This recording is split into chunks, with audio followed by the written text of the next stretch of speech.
Muzeum Kolejnictwa w Koblenz postanowiło zorganizować nostalgiczny przejazd pociągiem specjalnym.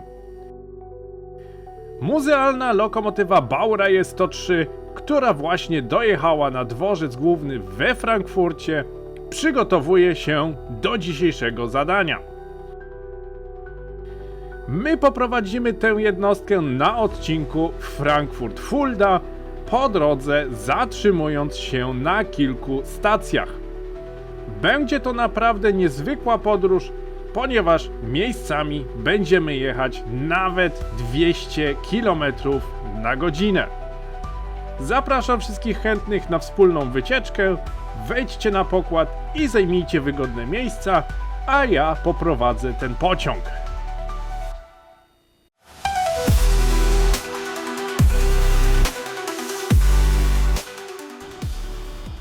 Dzień dobry Państwu, ja nazywam się Rio i witam Was w kolejnym odcinku z serii Zagrajmy w Train Sim World 5. Dzisiaj, jak wspomniałem, pociąg specjalny, przejazd zorganizowany poprzez Muzeum Kolejnictwa w Koblenz. Chcieli odkurzyć starą lokomotywę i zobaczyć, czy się jeszcze nadaje do jazdy? No to zorganizowali przejazd. My poprowadzimy ten nietypowy skład na dzisiejszych torowiskach.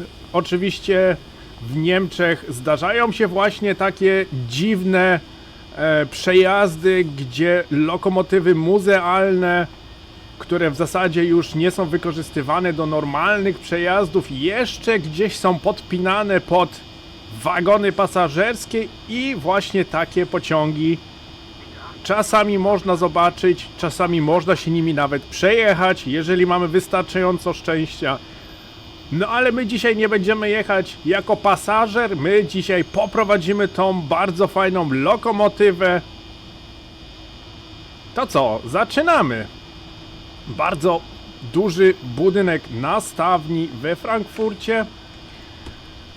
Wchodzimy na pokład.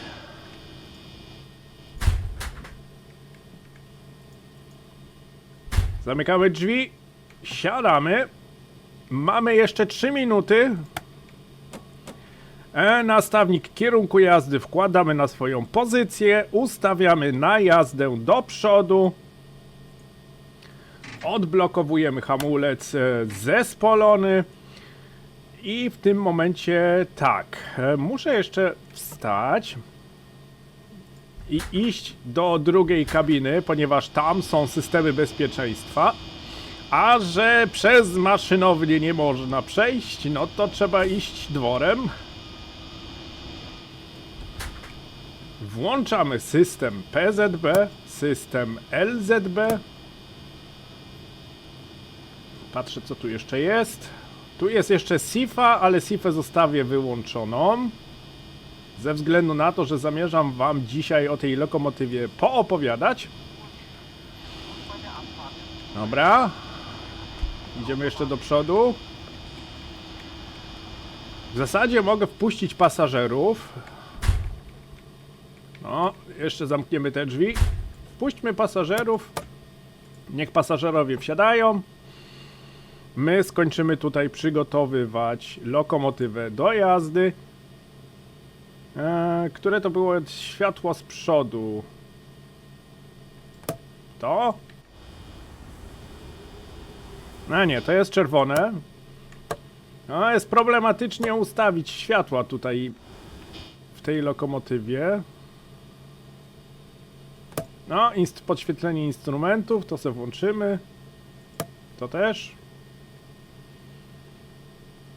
Ogrzewanie kabiny.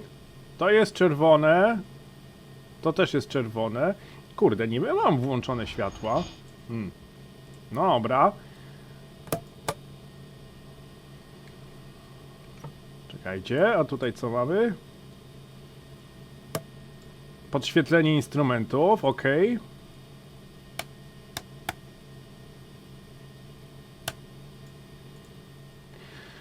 To zostawimy, tak jak było ustawione. Teraz tak, sprawdzamy. Pantograf jest u góry. A widzicie, już włączyłem światła.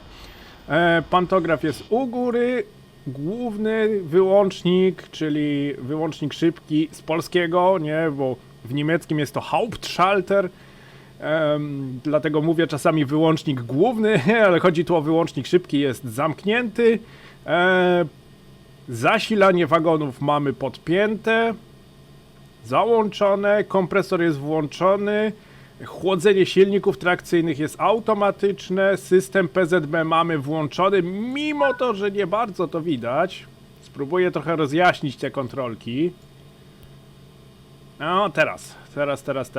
Wychodzi, że PZB jest włączone. Dobra. Hamulce lekko zaciągnięte.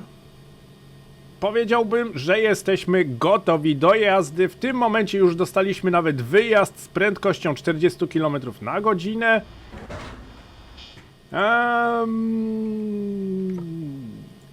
Mogę otworzyć okno? Mogę. Wyluzujmy. Może bym najpierw zamknął drzwi i dopiero wyluzował. Chciałbym zobaczyć, czy jest możliwe tutaj takie wystawienie głowy, ale chyba raczej nie. O, szkoda. Chciałem wystawić głowę, tak jak robią to prawdziwi maszyniści, no ale nie wyszło. No dobra, drzwi mamy zablokowane i pomału możemy ruszać do przodu. Wyjazd podany z prędkością 40 km na godzinę.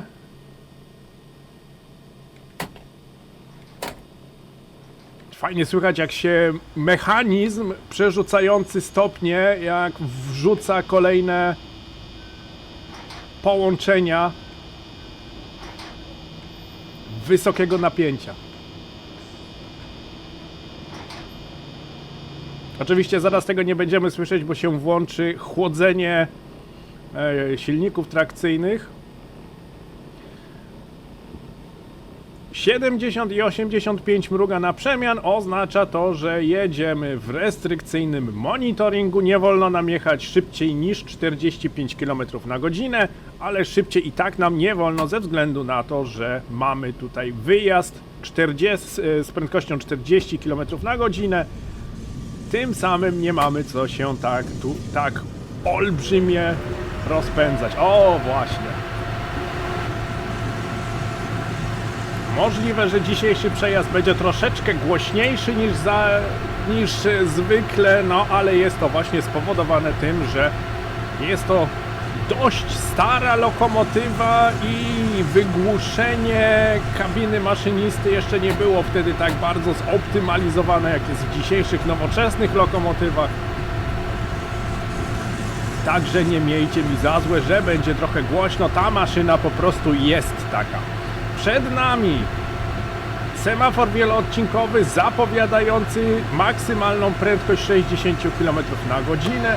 Od następnego semafora potwierdzamy systemem PZB, żeby nie wyłapać nagłego hamowania. To był dźwięk zwolnienia blokady drzwi, że mógłbym drzwi odblokować. Ten dźwięk będzie się pojawiał za każdym razem, kiedy przekroczymy prędkość 30 km na godzinę. Powtarzacz z zapowiedzią 60 km na godzinę. Jeszcze jeden powtarzacz z zapowiedzią 60 km na godzinę.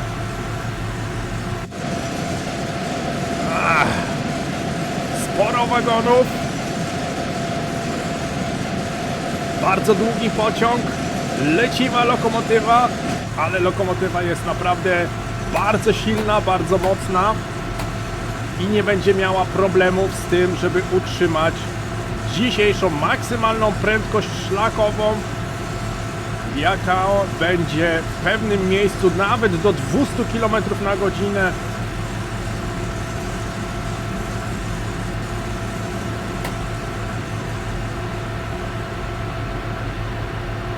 Pamiętajmy, że nie mogę jechać szybciej niż 60. Będziemy tutaj zrzuceni w lewo, o właśnie. I będziemy się kierować do dworca głównego w Hanau. Od tego miejsca wolno nam jechać 80 km na godzinę.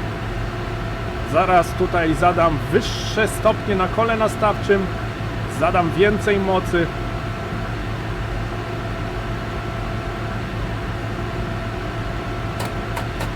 Żeby się rozpędzić. O właśnie. Dobra. Wszystko idzie jak po maśle. I jedziemy dalej przed siebie.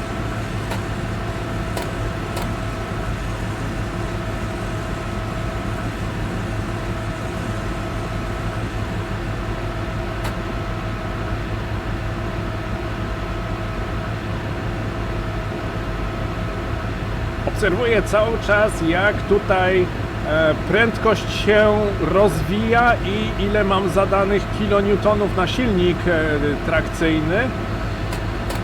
Z dwóch powodów. Stara lokomotywa nie ma zabezpieczeń przed dużym zużyciem prądu, przez co jeżeli przegnę z amperami, zadam za dużo mocy, to mi wywali wyłącznik szybki.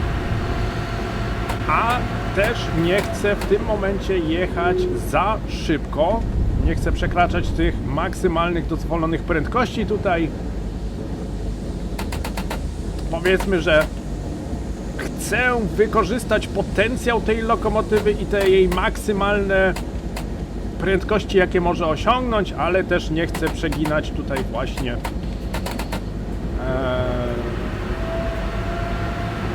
z dozwoloną prędkością. Nie chcę się za szybko i za mocno rozpędzać, żeby po prostu nie przekraczać tego, co tutaj wolno. Wybrałem dzisiaj tą lokomotywę, ponieważ jest to naprawdę bardzo fajna maszyna i w historii niemieckiego kolejnictwa jest to maszyna o statusie legendy. Jest to maszyna, która zapoczątkowała jazdę po niemieckich torowiskach z prędkością wyższą niż 160 km na godzinę. Była to jedna z pierwszych maszyn, która mogła jeździć z prędkością wyższą.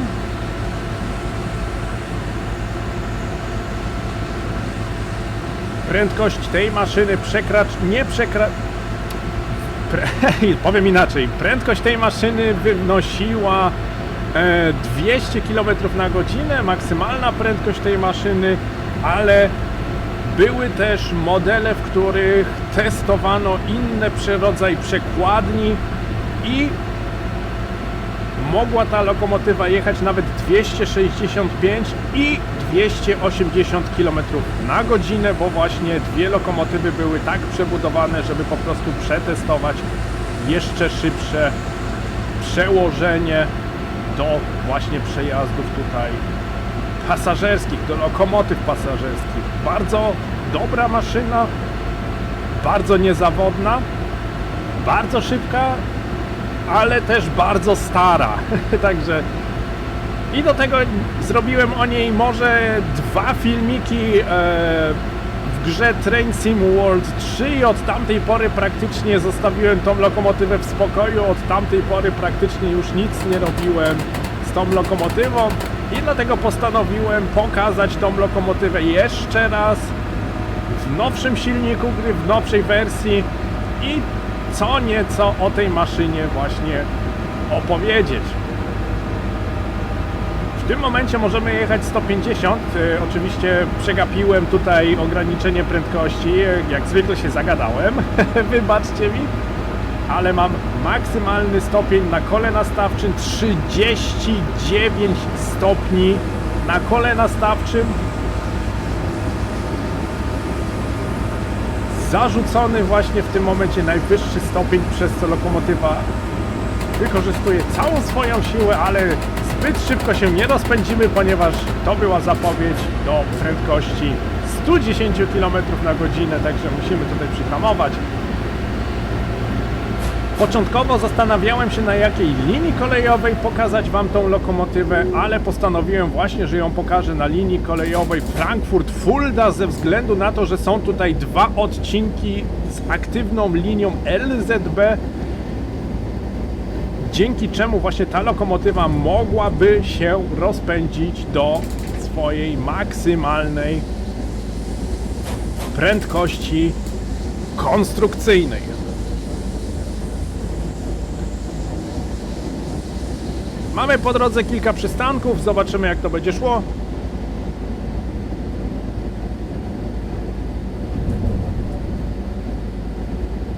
Właśnie charakterystyczne to na tej linii kolejowej Frankfurt-Fulda są te odcinki LZB, gdzie praktycznie maszyny mogą jechać swoją maksymalną prędkością pod wpływem tego wyższego systemu bezpieczeństwa. Wykorzystamy to dzisiaj tutaj i postaram się nie narobić jakichś babolców. Mam nadzieję, że nie wyłapię jakiegoś głupiego, nagłego hamowania.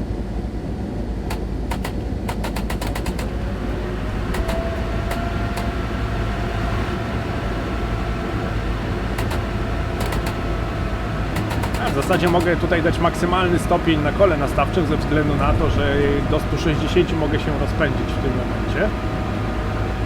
Także lokomotywa ma status legendy niemieckiego kolejnictwa. Bardzo dużo programów dokumentalnych właśnie opowiadało o tej lokomotywie i mówiło, jak ważna ta lokomotywa była dla niemieckiego systemu kolejnictwa. Dzięki tej lokomotywie niemieckie linie kolejowe dostały swego rodzaju pozwolenie, może nawet bym to jakoś nazwał homologacja albo no, coś właśnie w tym kierunku, że można było jeździć naprawdę 200 km na godzinę. Do tej pory żadna inna lokomotywa nie osiągała takich wyników, nie osiągała takiej prędkości. I to była właśnie pierwsza lokomotywa, która była w stanie bez problemu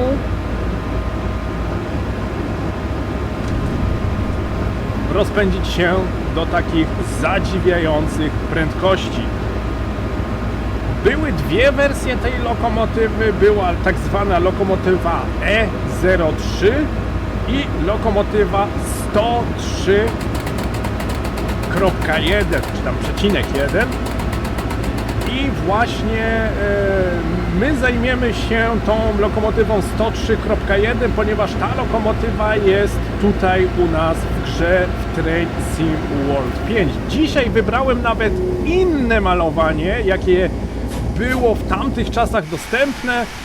Jest to tak zwane malowanie w Orient Road, to malowanie się nazywa. To jest taki orientalny czerwony z białym tak zwanym śliniakiem. Takie białe czoło z takim dziwnym kształtem, na środku znaczek Deutsche Bahn i to właśnie jej charakterystyczne malowanie było również wtedy wykorzystywane. Ta lokomotywa ma troszeczkę inne kolory, ta lokomotywa ma kolory taki kremowo-czerwony. To malowanie jest to oryginalne malowanie, jakie przewidziano dla tych lokomotyw, ale z czasem, gdy lokomotywy te były wykorzystywane do innych połączeń pociągów osobowych, zmieniano również malowanie.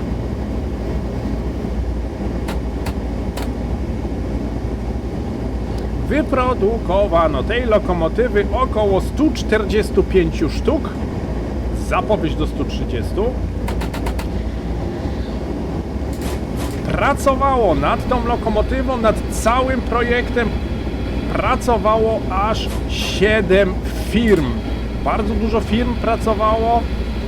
2 firmy zajmowały się elektryką, reszta zajmowała się właśnie konstrukcją, spawaniem, pudłem i tak dalej. Zapowiedź 110.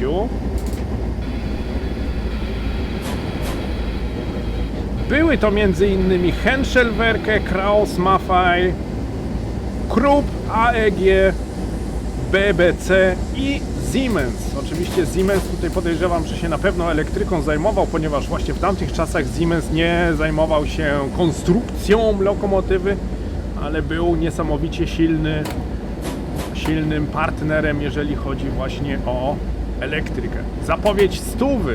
Ok, mamy 100, bardzo dobrze.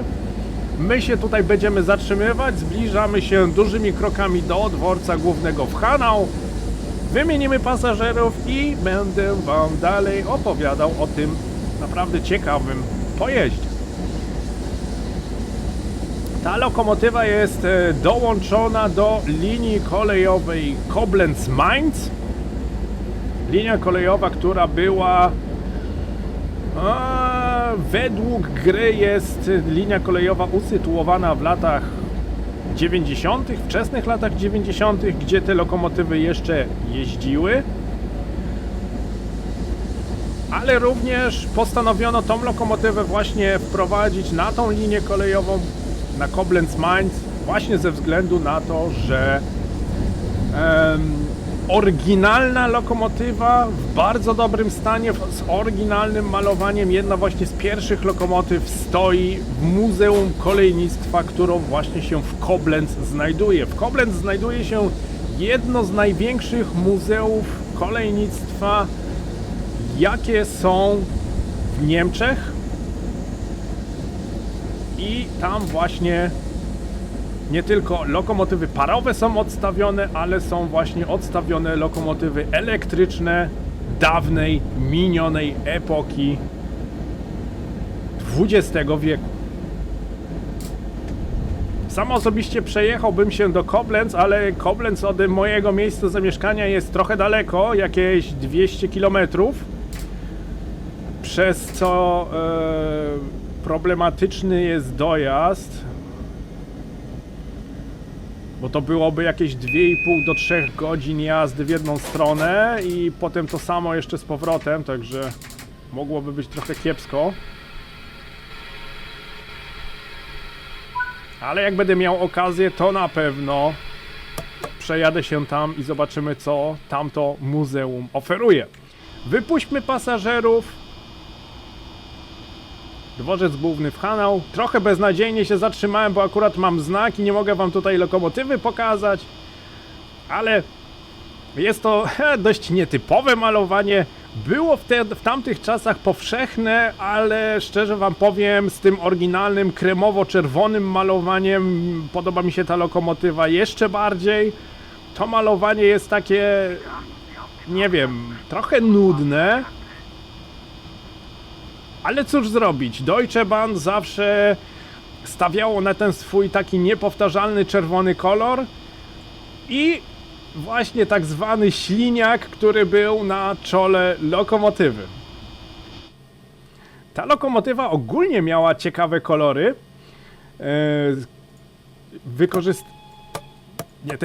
Złapałem mnie za ten przełącznik. Lokomotywę tą wykorzystywano do takich dziwnych połączeń kolejowych, które na przykład nazywały się... Czekajcie, mam tutaj zapisane. Tak zwane pociągi turystyczne, które charakteryzowały się bardzo pstrokatym malowaniem lokomotyw i wagonów. Oraz były jeszcze pociągi Interregio, które były bardzo dużą konkurencją, jeżeli właśnie chodzi o połączenia typu Intercity. Interregio była to jakaś tam osobna firma, która zajmowała się właśnie połączeniami szybkimi i tanimi połączeniami. Tak zastanawiam się, że mógłbym to nawet porównać do połączeń PKP i połączeń Polregio. Chyba że coś skopałem, to mnie poprawcie, ale właśnie o to się rozchodzi, że inna firma, konkurencyjna firma przejmowała właśnie te lokomotywy i wykorzystywała je do tanich połączeń szybkobieżnych. Od tego miejsca można jechać 100 km na godzinę. Ja tutaj postaram się nie przekraczać 30 kN na silnik trakcyjny, ze względu na to, że mógłbym tutaj wywalić wyłącznik szybki.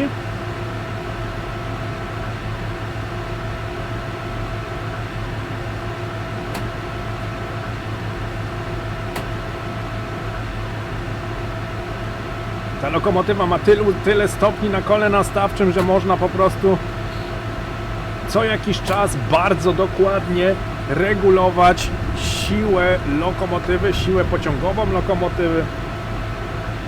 Od tego miejsca 110.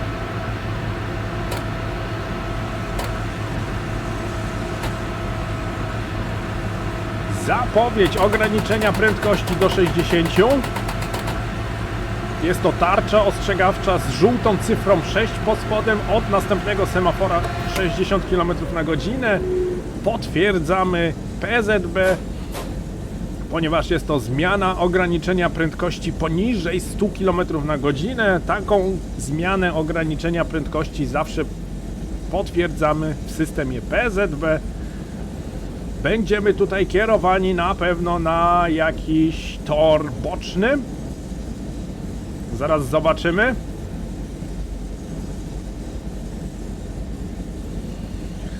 Przed nami powtarzacz świecący się na pomarańczowo i zielono, właśnie mówiącym o zmianie, ograniczeniu prędkości do 40 bądź 60 km na godzinę.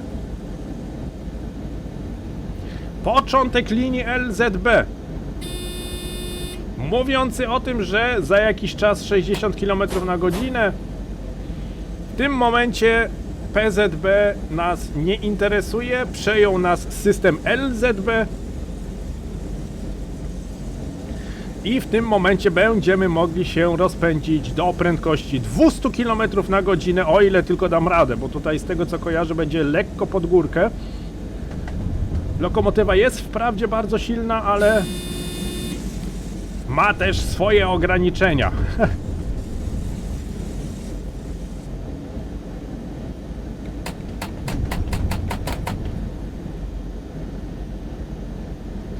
Wrzućmy może 15 stopień. Chłodzenie silników trakcyjnych i samo chłodzenie komory. Może nie tyle co silnika, ale całej tej elektryki, która się znajduje tutaj właśnie za tymi panelami wentylacyjnymi.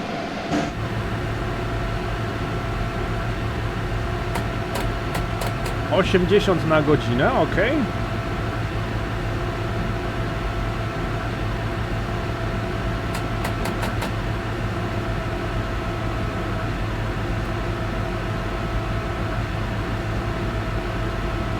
Opsa, myszką ruszyłem, nie chciałem.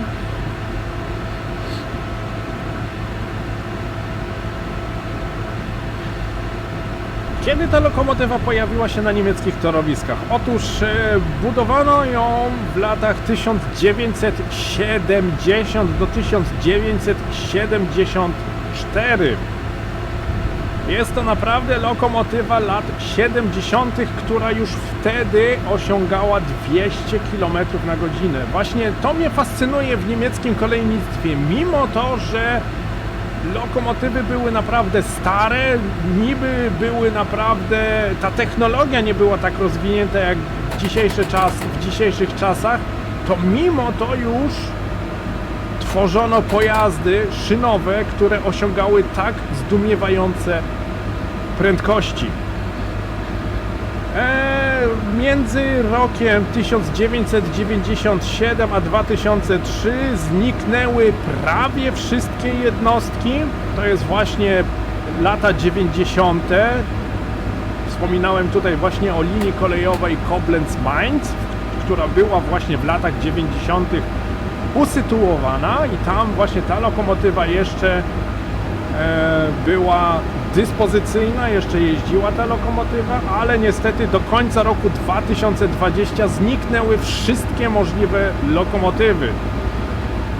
Niektóre z nich trafiły do muzeum, ale większość tych lokomotyw zezłomowano, rozebrano na czynniki pierwsze i tylko kilka egzemplarzy można podziwiać właśnie albo w muzeum na wystawach, albo tak jak tutaj w tym momencie na takich przejazdach specjalnych, gdzie lokomotywy, stare lokomotywy są podpinane do wagonów pasażerskich. Można sobie wtedy wykupić bilet na taki przejazd i po prostu wybrać się na taką nostalgiczną podróż, taka naprawdę old school, tak jak właśnie to było kiedyś. Nawet w tym przypadku mamy malowanie wagonów pociągów Intercity z tamtej epoki, charakterystyczne malowanie biało-czerwone z takim różowym paskiem. Może spróbujemy o tak pokazać. Charakterystyczne malowanie Deutsche Bahn. Tak właśnie były kiedyś pociągi Intercity malowane, nie były tak jak w tym momencie ten charakterystyczne białe wagony z tym takim czerwonym paskiem poprzek. Tak właśnie to kiedyś wyglądało. Jest to pierwsza lokomotywa pasażerska, która była wyposażona w 6 osi i 6 silników trakcyjnych. Do tej pory, szczerze mówiąc, nie powtórzył się ten fenomen, ponieważ technologia się na tyle zmieniła, że lokomotywy czteroosiowe mogą mieć te same osiągi i tą samą siłę pociągową co ta lokomotywa, ale jednak 4 osie to jest coś innego niż 6 osi. Ogólnie 6-osiowe lokomotywy uchodzą za lokomotywy, które niszczą szyny, które w zakrętach niszczą właśnie główkę szyn. Kiedyś właśnie, żeby lokomotywa była silna, tworzono właśnie taki system lokomotyw. W dzisiejszych czasach jednak 6-osiowe lokomotywy to są tylko i wyłącznie lokomotywy towarowe. Waga lokomotywy jest 114 ton, co na silnik trakcyjny na oś wynosi 19 ton, czyli praktycznie ta lokomotywa może wjechać na większość linii kolejowych, nawet na większość tych bocznych linii kolejowych, które mają tam większe ograniczenia, jeżeli chodzi o wagę. Na początku lokomotywa miała 19,5 metra, ale potem zwiększono ten wymiar do 20,2 metra. A 60 przed nami. To ja już tutaj, a nie, do 190 powiedzmy, że się rozpędziliśmy. Ja już tutaj zacznę hamować, ponieważ za 3000 metrów jest już ograniczenie prędkości. Zrobiło klak, klak i włączył się hamulec elektrodynamiczny. Za 1000 metrów to musimy tutaj zrobić full service, pełne hamowanie. Kontrolka ND zaczęła mrugać, co oznacza, że linia LZB się już kończy.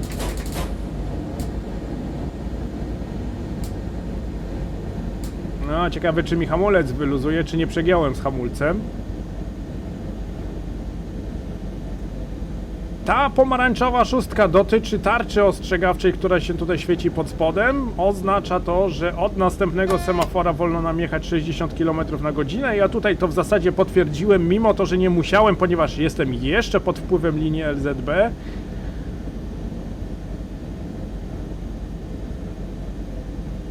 O, patrzcie, wyluzował hamulec i mam praktycznie 60 na liczniku. Idealnie! Prawie jak zawodowiec. Ale tylko prawie, a prawie robi dużą różnicę.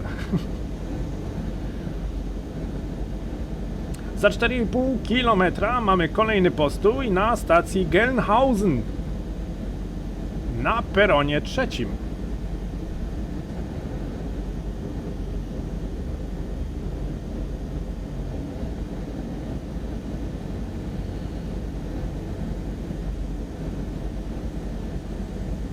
Obserwuję tutaj, jak ten pasek LZB się tutaj zmniejsza i kiedy wyjdziemy z tego LZB, z tego co kojarzę, to tutaj lubiało mi walnąć nagłe hamowanie bez powodu. Zobaczymy, czy teraz też tak będzie. Od tego semafora wolno mi jechać 60 km na godzinę.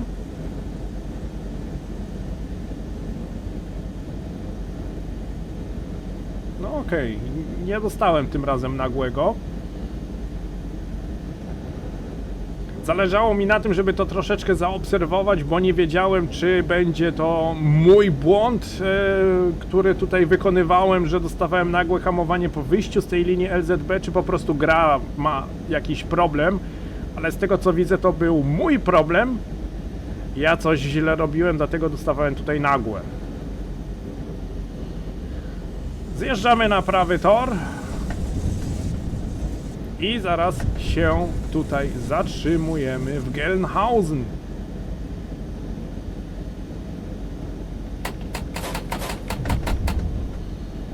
Dajmy tutaj 10 stopień.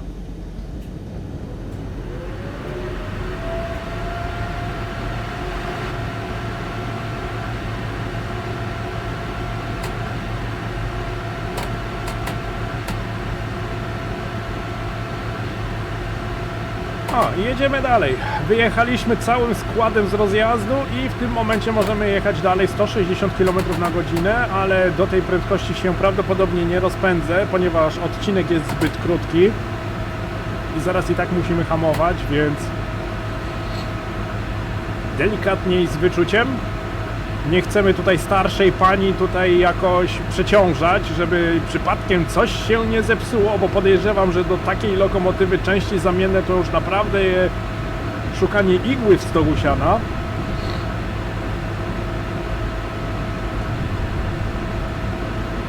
Także jesteśmy za tą maszynę odpowiedzialni, nie zepsujmy. Prędkość maksymalna tej lokomotywy wynosi 200 km na godzinę. Za wyjątkiem 2 egzemplarzy. Jak już wcześniej wspominałem, 2 lokomotywy były przebudowane na wyższe prędkości, ponieważ testowano maksymalną prędkość, która ta lokomotywa mogła wyciągnąć. W końcu zdecydowano się ograniczyć tą lokomotywę tylko do 200 km na godzinę. Otóż Bauraje 103 o numerze 118 mogła jechać 265 km na godzinę i lokomotywa Bauraje 103 222 mogła jechać aż 280 km na godzinę. Oczywiście tylko i wyłącznie pod wpływem linii LZB.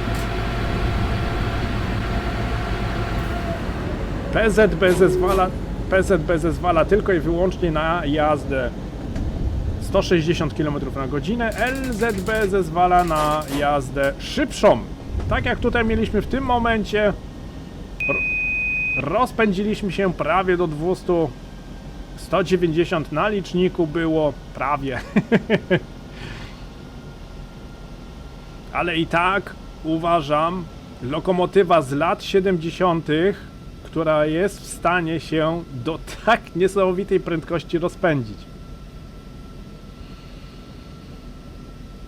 Ale gdyby nie ta lokomotywa, to nie można byłoby tego robić. Dlatego legendarna lokomotywa jak najbardziej.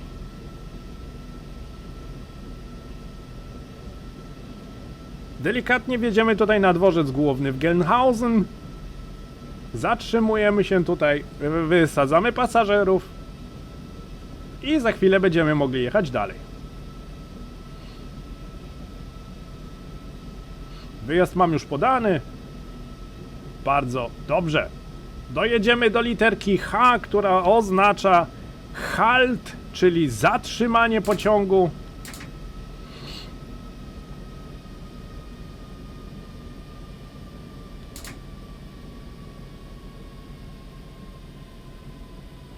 Patrzcie, bez chłodzenia silników trakcyjnych jak cicha jest ta lokomotywa.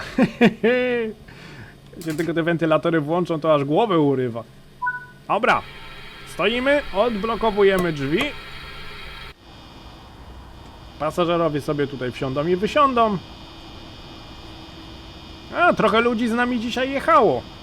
W Niemczech są naprawdę bardzo popularne takie przejazdy. Te przejazdy są tylko i wyłącznie zapowiadane na specjalnych stronach internetowych. I podejrzewam, że bilet na pewno też mógłby być dość ciężki do zdobycia ze względu na to, że te przejazdy jednak są bardzo popularne i bardzo dużo osób naraz chce jechać takim pociągiem, takim przejazdem. Ja to nazywam nostalgicznym przejazdem.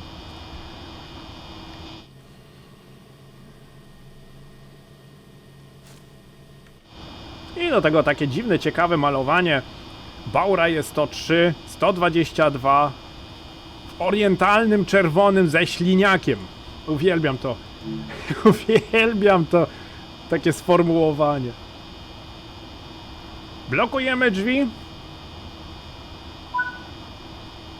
I możemy jechać dalej. Wyluzujemy hamulec.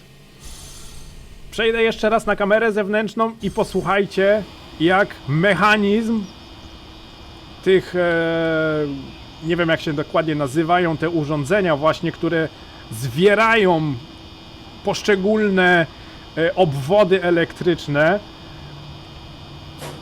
ale słychać właśnie jak tu pracują.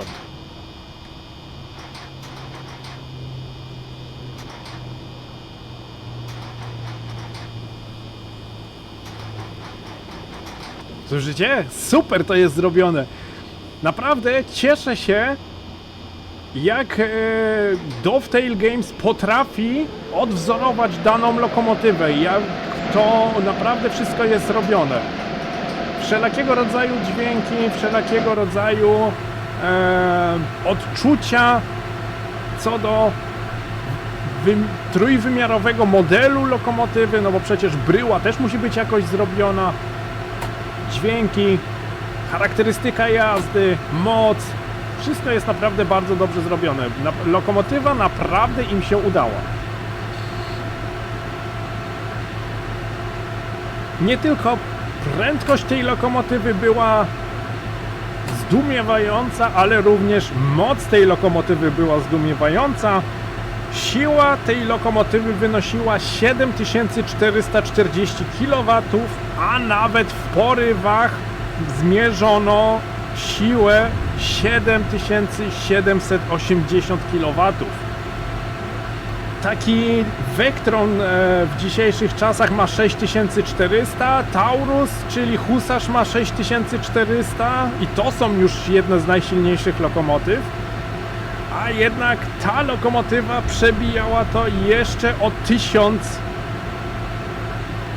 kW. Siła pociągowa 312 kN. Tą lokomotywą można byłoby ciągnąć nawet pociągi towarowe i nie byłoby z tym najmniejszego problemu.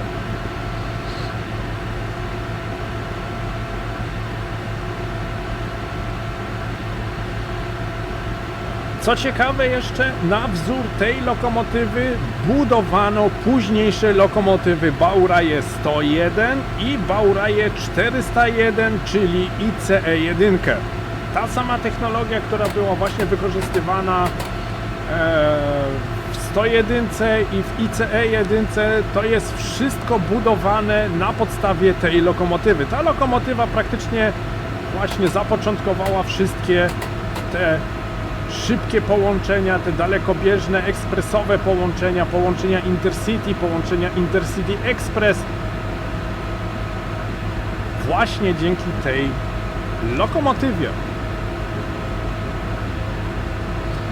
Niektóre maszyny jeździły dłużej niż 30 lat, co w Niemczech jest naprawdę rzadko spotykane i najechały około 10 milionów kilometrów. No, lokomotywa jest dobra. Co tu więcej chcieć? Tylko ją stosować i tylko jeździć pociągami, nie?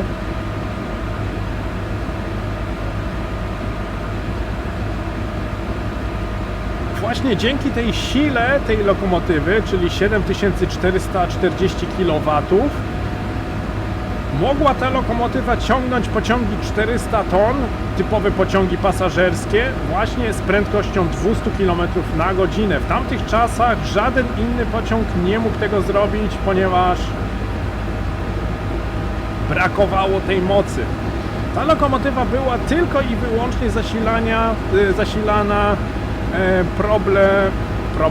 zasilana prądem 15 000 V o częstotliwości 16,2 Hz. Zapowiedź ograniczenia prędkości do 130, ok, my jeszcze nie mamy 130. Wystarczy teraz, że zjadę trochę kołem nastawczym w dół, z mocy. Pociąg powinien sam się utrzymać. Oczywiście utrzymać z prędkością, bo utrzymywanie można tutaj w różnych tych kontekstach zrozumieć.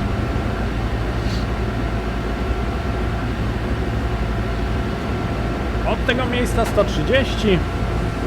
Co jest jeszcze bardzo fajne w tej lokomotywie, na kole nastawczym mamy podane w środku stopnie, czyli 3 stopień, 5, 11, 15, 33, 35, 7 i 9. W środku to są stopnie na kole nastawczym, a z zewnątrz są to kilometry na godzinę. Te kilometry na godzinę były połączone z tempomatem, który na początku był wbudowany w tą jednostkę, ale niestety ten tempomat miał bardzo dużo problemów z całym systemem. Ten tempomat jakoś nie współpracował z tym kołem nastawczym i w późniejszych lokomotywach nie było już więcej tempomatu, ale za to zostały tutaj prędkości na kole nastawczym, co oznacza, że w tym momencie mam 130 km na godzinę, to ustawiam sobie na jakieś 24. O nie, teraz widać strzałkę. Teraz jest na 140 ustawione, teraz jest ustawione na 130. Czyli pozycja 25 pozwoli mi rozpędzić się do 130 km na godzinę i tą prędkość też będzie utrzymywać, żeby po prostu maszynista wiedział, na jakim stopniu, jaką maksymalną prędkość dzięki temu stopniowi osiągnie. Bardzo praktyczne, no ale jak już wspomniałem, niestety system AFB, czyli system tempomatu w lokomotywie się nie miał bardzo dużo problemów i potem go kompletnie wybudowano. Kompletnie go zrezygnowano z niego. Tą lokomotywę zaczęto właśnie odstawiać na tory boczne, zapowiedź 150. 150, czyli rozpędzimy się najpierw na wyższym stopniu i ustawimy na stopień 29 potem. Tą lokomotywę oczywiście zaczynano zastępować lokomotywą 101, która również jest dostępna w grze nawet w dwóch wariantach. W prostszym modelu 101 plus 101 w wersji Expert. Bardzo fajne lokomotywy, już kilkukrotnie robiłem przejazdy tą lokomotywą, opowiadałem o nich i to jest właśnie zastępstwo za tą lokomotywę. Niestety już nie jest taka okrągła, nie jest taka charakterystyczna kształtem jak ta lokomotywa, ponieważ takie opływowe, okrągłe czoło lokomotywy było praktycznie stosowane tylko i wyłącznie w tej lokomotywie. Prawdopodobnie patrzano, czy opływowy kształt lokomotywy wpływa jakoś pozytywnie na utrzymywanie prędkości, tudzież rozpędzanie się do jakiejś prędkości. No, jak 101 wygląda, wiemy wszyscy, bardziej taka kanciasta, ale jedna z pierwszych lokomotyw czteroosiowych, która również mogła się do takich niesamowitych prędkości rozpędzać. 101 też jest swego rodzaju już legendą niemieckiego kolejnictwa, szczególnie, że jej koniec już nadszedł i prawdopodobnie w tym roku wszystkie lokomotywy zostaną już wycofane z użytku, będą zastąpione jeszcze nowszymi lokomotywami.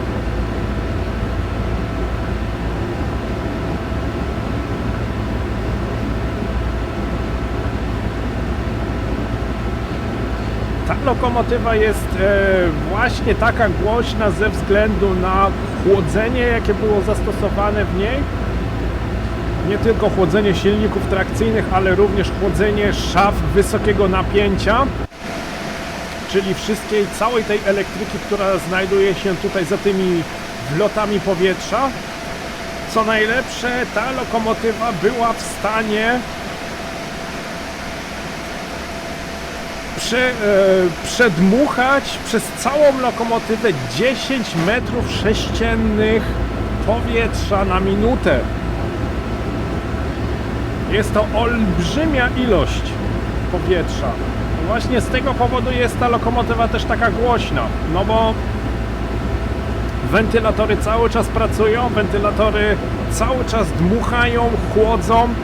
Ja podejrzewam, że ta elektryka, te szafy elektryczne, te wszystkie zworki i tak dalej, to na pewno się przegrzewało przy takich prędkościach.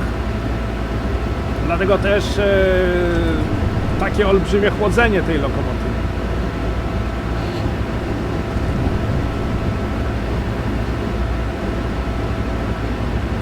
Legendarna lokomotywa, cóż to mówić, zapoczątkowała przejazdy ekspresowe w Niemczech. Budowano na jej podstawie 101 i ICE 1. I już właśnie w Niemczech w latach 70. można było się poruszać z prędkością 200 km na godzinę. To jest niesamowite. Ta technologia kiedyś, mimo że nie była tak zaawansowana, nie było ani komputerów o bardzo dużej ilości procesów przeliczeniowych, to mimo to byli w stanie stworzyć lokomotywę, która tak szybko się porusza.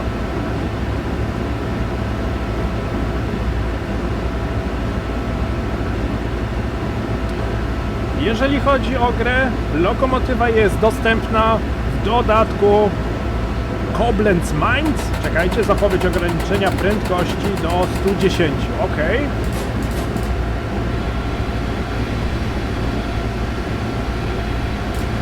Hamujemy najpierw hamulcem zespolonym. Zrobiło klak, klak i widzieliście, tutaj się załączyło hamowanie hamulcem dynamicznym.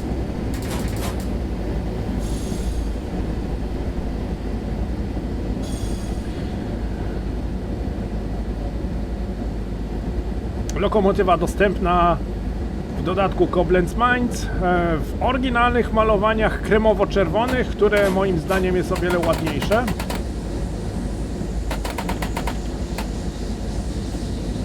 Ale chciałem wam też co innego pokazać, jak te lokomotywy też kiedyś wyglądały w czerwonych malowaniach. Także olbrzymia lokomotywa, 20 metrów lokomotywy, to jest naprawdę niesamowita maszyna, niesamowicie duża, ale całą tą jej technologię musieli też gdzieś ukryć w tej maszynie.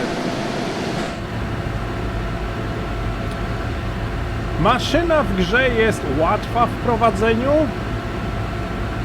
Trzeba tylko pamiętać o tym, żeby nie wrzucać zbyt wysokiego stopnia na kole nastawczym, żeby nie wyrzucało wyłącznika szybkiego.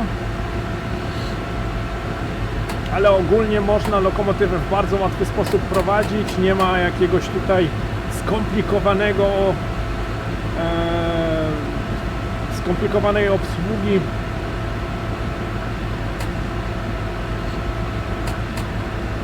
Tyle tylko, że musicie się przyzwyczaić, że jest naprawdę głośna. Nie tylko na komputerze, ale również grając na telewizorze ta lokomotywa potrafi troszeczkę tak doskwierać, jeżeli chodzi o swoją głośność. Ja w tym momencie gram nawet na słuchawkach i powiem wam szczerze, że delikatnie to już mam jej dość.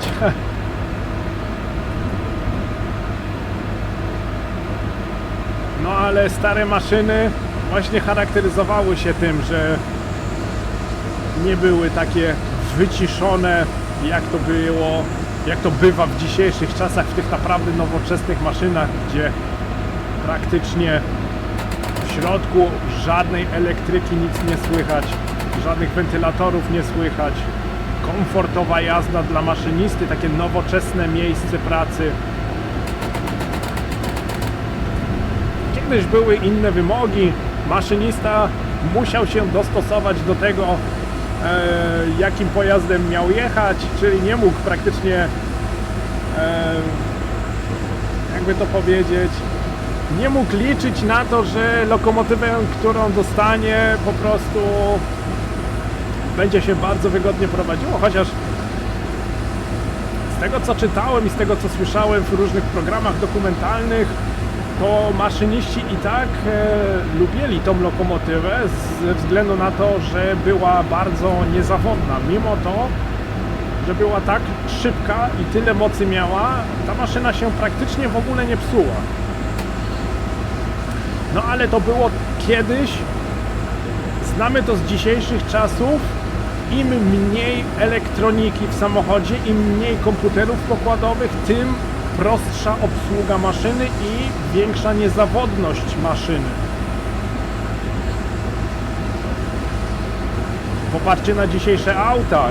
Mamy jakieś nowoczesne samochody, jest wszystko sterowane komputerem pokładowym i niech w jakimś przypadku strzeli elektryka, to nic nie jeździ. A kiedyś nie było sterowania komputerem pokładowym, każdy mechanik wszystko potrafił naprawić i też te samochody, no, mechanicznie mało co się psuło. No najczęściej to właśnie podzespoły strzelały, nie?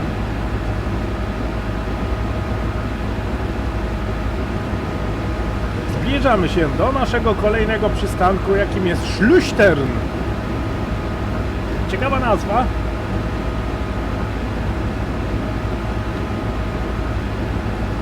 O, 110. Przegapiłem znak zapowiadający.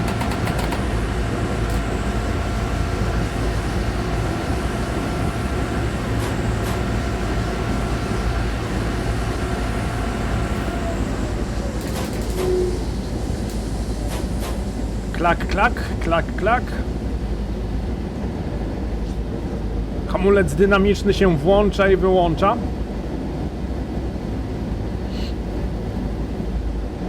Bardzo ciekawe jest tutaj właśnie symulowane cały ten system elektryki, ponieważ włączając pierwszy bieg słyszymy właśnie taki charakterystyczny dźwięk takiego klekotania, czyli tam się cały ten system aktywuje.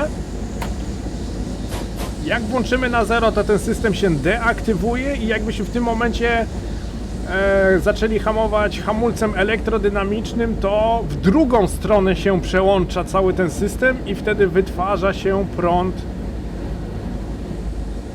który jest doprowadzany potem do oporników i przetwarzany jest w energię cieplną. Stąd też takie duży przepływ powietrza. Zapomniałem totalnie, że... Ojej, trochę za szybko tu wjeżdżam. Zapomniałem totalnie, że hamulec elektrodynamiczny w tych starych lokomotywach nie odprowadzał energii elektrycznej do przewodu z powrotem, tylko cała energia elektryczna wytwarzana hamulcem elektrodynamicznym była przetwarzana w energię cieplną właśnie w tych takich opornikach. Dobra, zatrzymujemy się tutaj.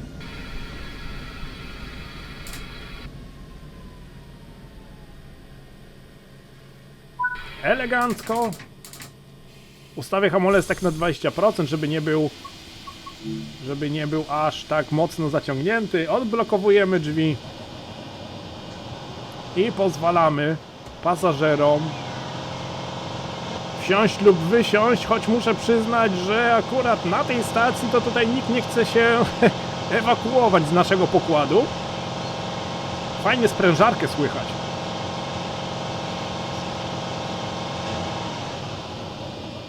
O, właśnie się wyłączyła. Uwielbiam dźwięki tej lokomotywy. Naprawdę lokomotywa, która jest bardzo fajna w prowadzeniu, bardzo charakterystyczna, ale też troszeczkę niedoceniona i troszeczkę zaniedbana z mojej strony. Oczywiście ja w prywatnych przejazdach lubię się nią jeszcze od czasu do czasu przejechać, ale jak już wspomniałem, zrobiłem o niej może tylko ze 2 filmiki. Jeden zrobiłem przedstawiający tą lokomotywę w Train Sim World 3, po tym jak właśnie wyszła linia Koblenz Mainz, i raz testowaliśmy system LZB w tej lokomotywie, bo byłem ciekawy, czy w tej lokomotywie system LZB działa.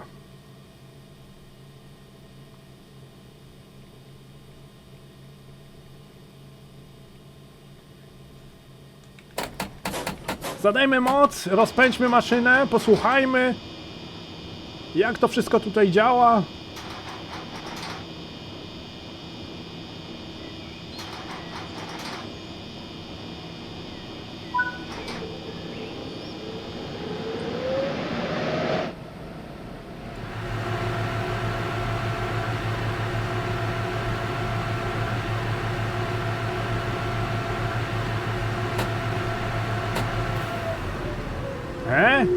Chłodzenie się wyłączyło? A to dziwne. No ale dobra, nie będę narzekał.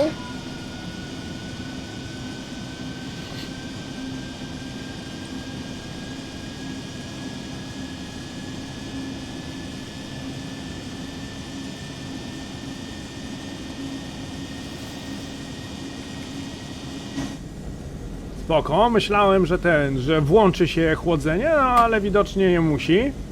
System wykrył, że nie potrzebuje tutaj dodatkowego chłodzenia. To rozpędźmy się do 110, jak jest tutaj dozwolone.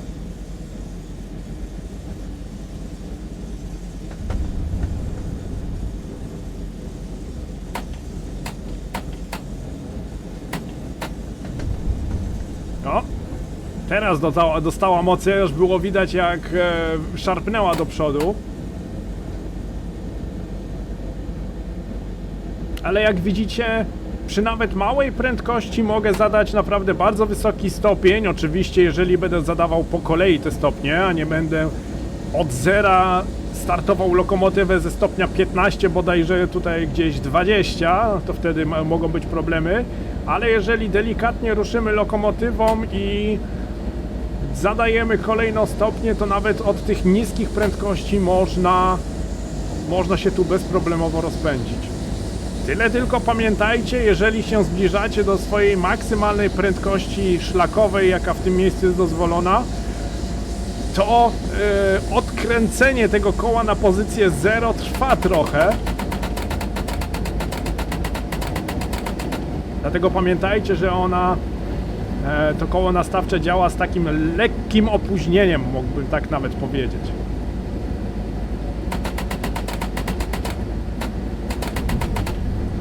To 10 będzie gdzieś tutaj na pozycji 20. O, już zacząłem się martwić, że się chłodzenie tutaj zepsuło. Ale przyznam, że wiecie co? Mamy ładną pogodę, słoneczny, taki wiosenny dzień, już zieleniutko się zrobiło na dworze. W sumie sezony na muzea kolejnictwa niedługo się zaczną, niedługo otwierają się wszystkie muzea, ponieważ muzea w Niemczech zimą są zamknięte, wtedy maszyny czy tam lokomotywy są naprawiane, są serwisowane i właśnie tak od wiosny, kiedy robi się ciepło, zaczynają się te muzea otwierać. Tu obok, niedaleko mnie jest i takie muzeum kolejnictwa na stacji kolejowej Bochum-Dahlhausen. Jest właśnie jedno z większych muzeów kolejowych, ale tutaj w Bochum-Dahlhausen jest w większości wystawa lokomotyw parowych, tych nowoczesnych lokomotyw elektrycznych tutaj raczej nie ma. Szkoda w sumie, ale za to są parowozy, które są na chodzie i takim parowozem również można się przejechać po nieużywanej linii kolejowej, która tutaj nieopodal biegnie. Muszę przyznać, że ta lokomotywa jedyne co to ma bardzo słabe światła z przodu, no ale wtedy nie było jakichś lamp halogenowych, wtedy nie było jakichś reflektorów typu LED, czy ksenonów, czy kto wie jeszcze czego. Kiedyś z przodu była wkręcona zwykła, najzwyklejsza żarówka. No i tak to wyglądało. Maszynista jechał, praktycznie miał przed sobą czarną ścianę, nie było nic widać. Także muszę przyznać, że szacun dla wszystkich maszynistów z tamtej epoki, którzy sobie naprawdę dawali radę, bo dla mnie to jest za ciemno. Ja bym się naprawdę niepewnie czuł za sterami lokomotywy, gdzie wiem, że przede mną nie widzę, co się dzieje. Ja prowadząc jakikolwiek pojazd, czy to jest auto, czy to jest coś innego, muszę mieć dobre oświetlenie z przodu.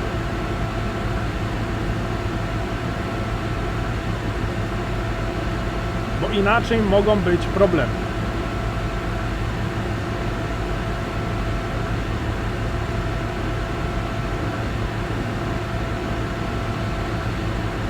To znaczy problemy. O, zapowiedź 140. A to ja nie mam 140, 70 jadę. Co to kurde jest? Dawaj tą moc. O, teraz nie wiem, czy mi nie wywali, wyłączy. Wow. 50 kN na silnik trakcyjny. To było trochę za dużo. A może nie tyle co za dużo, co za szybko. 140. Zapowiedź ograniczenia. Ok, max poziom, max level.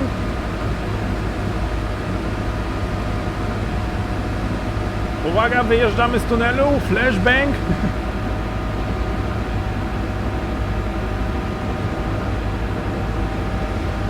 Ok, przeżyliśmy.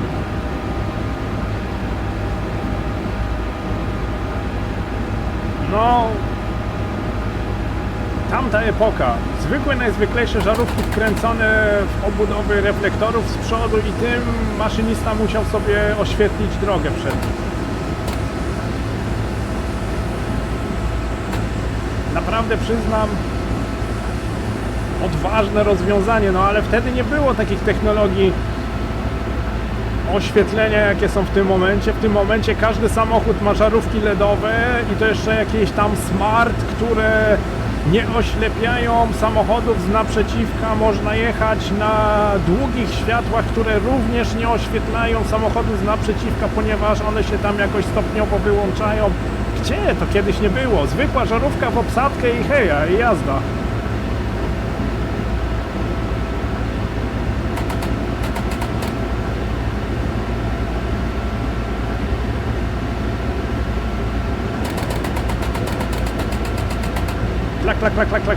Klak. Na zero ustawimy, żeby tutaj nie wystrzelić zaraz za maksymalną prędkość tutaj dozwoloną.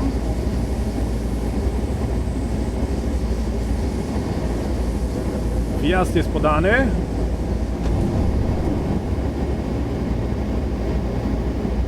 A, kolejny przystanek, Fulda, peron 9.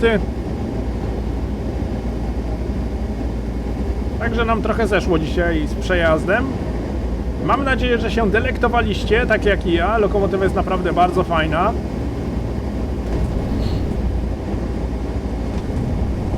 Ogólnie polecam zakup linii kolejowej Koblenz-Mainz, nie tylko ze względu na tą lokomotywę, ale również na ukształtowanie linii kolejowej. Linia kolejowa przebiegająca praktycznie obok rzeki Ren, może nie tyle co w korycie tej rzeki, ale praktycznie wzdłuż tej rzeki.